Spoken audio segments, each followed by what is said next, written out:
அனைவருக்கும் மதிய வணக்கம். ஏற்கனவே ஆன்மீக சேவை லோகேஸ்வரி பழனீஸ்வரன்.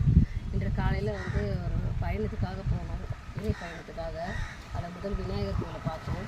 அடுத்து செவ்வாய்க்கிழமை முருகராக பாலமுருகர் கோயில் முருகர் ரேணுகா பரமேஸ்வரர் கோயில் போகிற வழியில் வேப்ப மரம் அரச மரம் 2 கோயில் எழுந்திருந்து ரேணுகா பரமேஸ்வரன் விடாரி செல்லியம்மன் இந்த ஆலயம் கூட்டியிருக்கோ 2 மணிக்கு. ஆனால் நல்லா இருக்குது. வீடுங்க மத்தியில் இருக்காங்க, யாரும் இன்னும் வரல. கோவிலுக்கு மூடி இருக்கு. இப்போது மதியம் வந்துட்டு போயிட்டாங்க போல இருக்குது. எல்லோரும் நல்லபடியாக இருக்கணும்னு இறைவனை பிரார்த்திக்கிறேன். ஓம் நம சிவாய. ஓம் சக்தி. வாழ்க வளமுடன்.